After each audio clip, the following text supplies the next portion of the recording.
So here's an unscripted video on the Legend of K anniversary. It's not scripted because I wanted to give my true and honest opinions without having to read a script, which might be made up, might make me seem a bit biased. So Legend of K Anniversary was released on Monday in the UK and America and places, and Tuesday in other places for the PC, and was released today for PlayStation 4, Wii U, and some other systems, I think? I can't remember. So knowing me, being a big fan of Legend of K, I had to get it, and I just wanted to make this video just to really ask and answer a question. Is The Legend of K worth it? Short answer, absolutely. You should get this game. There's no reason not to. It's a really decent platformer released for PC, Wii U, PS4. PS4 version has remote play. It's a very good game, very cheap for the kind of game it is. It's a pretty lengthy game, I guess. It's about 8 hours or so. You get a lot for the money you spend. Would I recommend it? Absolutely. It's a great game and you should try it, especially for the price. The long answer though is still, yes, you should get it, but there's a few things you should look out for. There are a few hiccups here and there with glitches, but that's to expect. A lot of modern games tend to have a lot of glitches every now and again because the more complex engines get, the more harder it is to program these games for these engines. But I came across 3 glitches within my 5 hours of gameplay. One was game breaking, and I'll get to that in a second. One was a very minuscule thing. You have to do a specific combination of button presses to actually get this to work. So what you have to do is you have to open the quest menu and then press start, close the start menu, then the music restarts. That's the basic thing. Yeah. The second glitch I came across was outside of the frog city thing in the swamp. There's nothing wrong with this glitch. It's just a animation glitch. All that happened was I started to try the boat race, and on entering the boat, K's animation sped up like 5 times its normal speed, so it was funny to watch. It's just something that happened. The final glitch that I came across, which was the game-breaking glitch. On the outside of the Crocodile Temple, well, to start off, you need Crocodile Tier to enter the Crocodile Temple. Outside the Crocodile Temple entrance is 2 holes that you can enter with one-sided collision and one-sided texture. So what I mean by this is, you go on one side, there's no texture. Go on the other side, there is texture. Same with collision. What they didn't do with this is put collision and texture on both sides, so if you try and enter these holes, you're stuck inside. And if you go inside the temple, you have to clear out a room of enemies before you can exit again. And doing this, you get a key so you can continue on to the dungeon and whatever. I collected the key, naturally. It's a chest, so you wouldn't want to leave it there.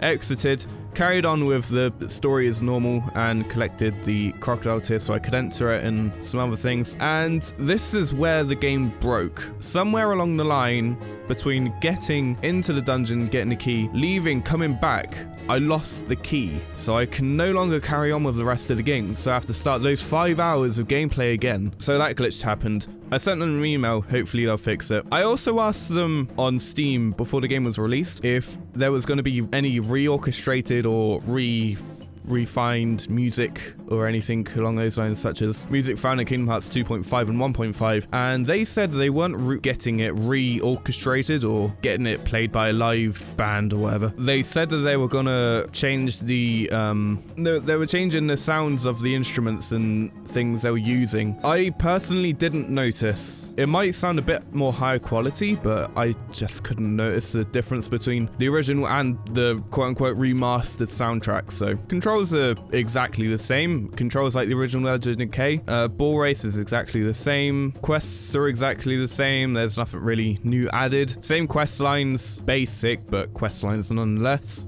Exact same voice acting. The same voice acting used in the original Legend of K. Level designs are exactly the same. There's nothing new added apart from the multiplayer aspect. Still got the choice of up to 4 saves, I think it was. There's a new difficulty. I don't think there was difficulty settings in the original Legend of K, but you now have an extreme mode, nightmare mode I think it's called, and I haven't tried that yet, but I'm planning on trying it. I'll probably sell out on a PS4 version. There's a new difficulty setting. There's leaderboards, which no one's really used yet, but hopefully that'll pick up and people will get competitive about it and things. When playing the original Legend of K, you're able to skip cutscenes by default.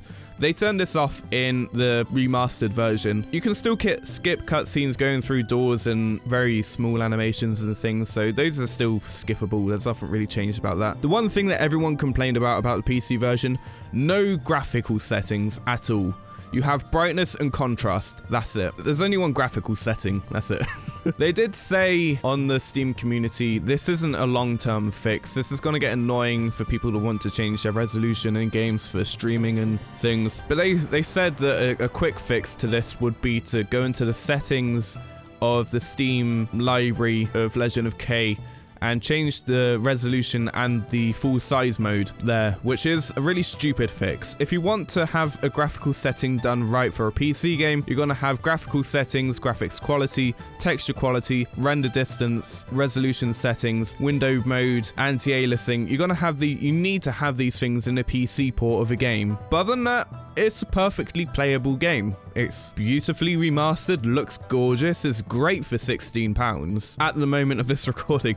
It runs out on the 3rd on Steam, by the way. Normally it's 17, but it's a great deal. £17 is perfect for this. I personally have no issues. If you're thinking about getting it, then I strongly recommend getting it. If you have a PS4 and PS Vita, get the PS4 version because you have remote play. I'm definitely going to use that. I'm going to play some Legend of K tonight. I'll be in bed like boo boo boo boo boo boo. Legend of K. But this video is just to inform people about the new Legend of K remastered if they're thinking about getting it. Like I said, I'd recommend it tenfold, and I think that anyone that loves platform and hack and slashy kind of games would greatly, well, potentially love this game. Those that don't like cheesy voice acting, you might want to look somewhere else because there's a lot of cheesy voice acting.